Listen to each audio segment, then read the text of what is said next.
Welcome back to Window on Wall Street, a program that shares information about delayed food sensitivities. Sensitivities that may cause symptoms like migraine headaches, chronic fatigue, stress, digestive issues such as IBS, and even ADD, ADHD, just to mention a few. I'm Lauren Koenig, your host, and in today's program, we'll be taking questions from patients who have invested in an Immuno blood print, a simple blood test that identifies foods which could be the cause of many symptoms. My guest today is Jeffrey Zavik, author of the very popular book, Toxic Food Syndrome, and the founder of Immuno Laboratories, the world's most respected source for accurate delayed food allergy test results. Welcome, Jeffrey. Thank you. Jeffrey, would you tell us about the difference between allergies and delayed food allergies? Yes, actually, in fact, the word allergy is oftentimes used and misused and means many different things to people. But there's two fields or types of allergy. The immediate type allergy, which often people know about, that is the one that shuts off your throat or sends you to the hospital, or somebody eating shellfish, or the child sends you to anaphylactic shock. Exactly, Okay. Or sends a child into a whole fit on an airplane eating peanuts that the flight attendant had handed out, things of that nature. We all know about the immediate type.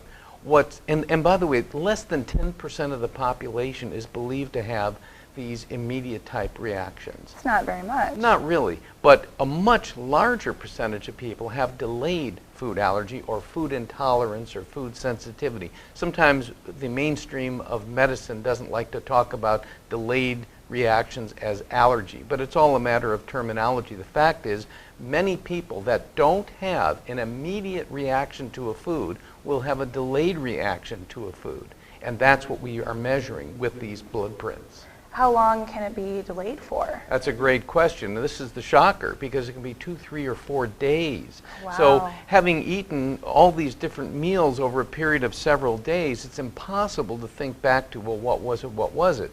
And that's one of the problems. But like somebody might eat food today, wake up tomorrow morning stiff and sore, not having worked out or done anything, and wondering, why are my muscles so sore? It's that type of effect that people might have. That's unbelievable. Now, what I don't understand is, it can get really frustrating to try to take away these foods and guess what you are allergic to. Virtually impossible. Now, not with the immediate type, obviously, because you know what you're reacting to. Same with environmentals. You breathe something in, you know it affected you. With the delayed type of reactions, it's very difficult to determine. Just think about one meal where you sit down to a dinner where there's sauces on the food, there's fish or meat or something as a main dish, there's salad, there's a dressing that has, a dozen different things in it. Very, very difficult to determine, which is why you must really get tested. And the blood print is the easiest way, the most efficient way. A small amount of blood put into the laboratory test will show you which foods are in harmony with your system and which ones are causing a toxic or poisonous effect that's causing or aggravating some of these chronic nagging conditions. Now let's take a call. Hi, this is Joe from Kalamazoo, Michigan. I've tested positive for a number of foods, and I've been careful to avoid them, but my weakness is a tendency to binge. Any advice you can give me to stay on the program and not give in? That's a great question. I think we all experience that from time to time. I had an interesting experience because I had that myself in my own experience. And my wife looked at me and said, "You're not hungry, you're thirsty." And I was like, "Yeah, right." Well, you know what? Oftentimes, a small amount of water will actually reduce or eliminate the craving feeling that you have for food. Oftentimes, we're actually a bit dehydrated and don't even realize it. So the first piece of advice to the caller and to anyone with this type of feeling is drink a little bit of good, clean, pure water, and that may have quite a great effect. Now, there are medical journal documentation on what's called allergic addiction. That is, we actually become addicted to and allergic to or reactive to the very substances that we should be avoiding. So there is something about that. And so how do we break that syndrome? How do we get away from craving and binging on the very foods that we maybe should not be eating? Most doctors are using what we call a 5 or 6 day meal plan, meaning smaller meals more frequently. Why? Because then the blood sugar level doesn't spike and get you up and down in your blood sugar level. Instead, you feel more steady all the time. Secondly, low glycemic foods. That is, foods that are low in affecting your blood sugar swings. Those two things can be very helpful, along with this little tip on water. Thank you, Jeffrey. We've got Dr. Mikkel Parsons standing by with some alternative food ideas. Dr. Parsons, any thoughts for our caller? Lauren and Jeffrey, you are right. Binging is a big problem.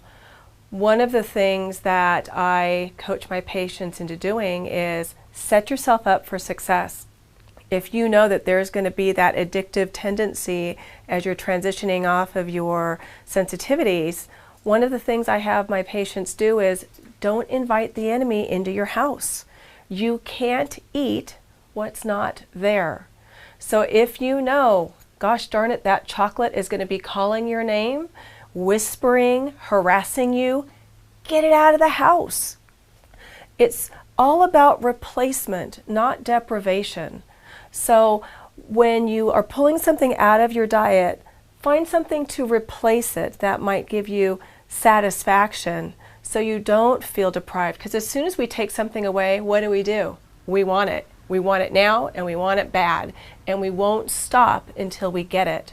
So think about setting yourself up by not having those foods easily accessible. And this is particularly important with children. Kids have cravings just like adults do, and for some of these kids, that craving is as strong as any drug addiction. Now, these kids are smart. I cannot tell you the stories I've heard of families dealing with a child who might have an issue and they're trying to maybe keep everyone else in the family eating those particular foods, but just saying, Susie Q, no, you can't have it. That is not going to work. That's not going to set your child up for success. So even with your child, you need to get the food out of the house. Don't think you're going to outsmart them. These kids know, and they could read you like a book. So just because you think you've hidden it doesn't mean they aren't going to find it.